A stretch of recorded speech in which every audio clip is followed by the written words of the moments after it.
Hi, my name is Meg, and the name of my soap is Luludi, and that means flower. This is the last one to show you of the holiday collection that is a decorated soap. The other two for next week and the week after are just swirls, and they are herb-infused soaps. So stay tuned for that. The natural colors in this one is indigo for the blue sky, pink rose clay for the angel, and sage for the ground. And there's eco-friendly biodegradable glitter on top, and the little star inside that the angel is staring at is my handmade glycerin soap. I usually make that clear. It's kind of like a melt and pour in the crock pot once every 6 months, or sometimes once a year if I make enough in one batch. And so for the rest of this video, I'm going to read my favorite poems about angels from my favorite poets. Who says that all must vanish? Who knows? Perhaps the flight of the bird you wound remains, and perhaps flowers survive caresses in us, in their ground. It isn't the gesture that lasts, but it dresses you again in gold armor from breast to knees, and the battle was so pure, an angel wears it after you.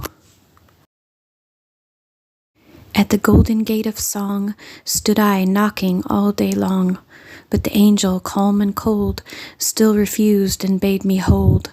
Then a breath of soft perfume, then a light within the gloom. Thou, love, camest to my side, and the gates flew open wide. Long I dwelt in this domain, knew no sorrow, grief, or pain. Now you bid me forth and free. Will you shut these gates on me? You might see an angel anytime and anywhere. Of course, you have to open your eyes to a kind of second level, but it's not really hard. The whole business of what's reality and what isn't has never been solved and probably never will be. So I don't care to be too definite about anything. I have a lot of edges called perhaps, and almost nothing you can call certainty. For myself, not for other people. That's a place you just can't get into, not entirely anyway, other people's heads. I'll just leave you with this. I don't care how many angels can dance on the head of a pin. It's enough to know that for some people, they exist, and they dance. Twilight, an angel was standing in the garden. It's true, the wings are very beautiful. Even more spectacular in a quieter way is the light that shines out of the angel's body. Not the cold light of the glowworm, but the softer light of a candle, or more exactly, the light of a candle as is seen through a window, and therefore is not only itself but the light and a kind of veil together, which in fact does not double the mystery but multiplies it. The angel was looking into the trees, but mostly it was just standing there. In a strange and inexplicable way, it seemed as familiar to me as the trees themselves. I was glad it was there, but didn't expect more. I didn't expect the angel to stir from its place any more than I expected the trees to start walking around. The trees and the angel, they were just what they were, and yet I am not quite telling the truth when I talk of such contentment. Once I woke in the night and was exasperated entirely, for an angel in those days and nights too had come into our house, had come that far and hovered there. Why doesn't the angel help me, I thought, as I exhausted myself doing what had to be done, but the angel did not. It was, as I said, like a light behind a veil, as though heaven's purpose could not trade itself for the business, even the grief of the earth, which is just one more mystery, and finally, the one I think about most. What then is their earnest business? What do the flames mean that spark from under their feet? Was I wrong? Did the angel in the dark offer tenderness, and did I miss it?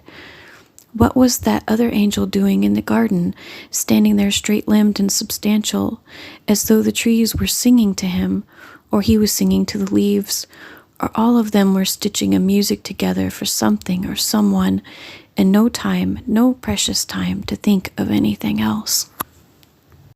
Where do angels fly in the firmament, and how many can dance on the head of a pin? Well, I don't care about that pin dance. What I know is that they rest, sometimes in the tops of trees, and you can see them, almost see them, Or anyway, think, what a wonderful idea. I have lost, as you and others have possibly lost, a beloved one, and wonder, where are they now? The trees, anyway, are miraculous, full of angels, ideas. Even empty, they are a good place to look, to put the heart at rest. All those leaves breathing the air, so peaceful and diligent, and certainly ready to be the resting place of strange winged creatures that we in this world have loved. I dreamt a dream. What can it mean?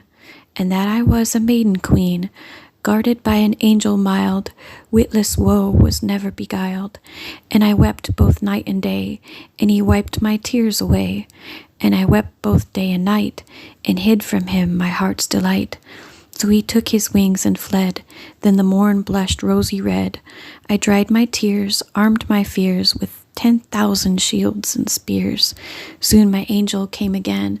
I was armed, he came in vain, for the time of youth was fled, and gray hairs were on my head. Thank you so much for watching today. I hope you enjoyed these poems about angels and the soap. There's still some angel soaps left. If you're interested, I have a sale on my website. Their links are below. Take care.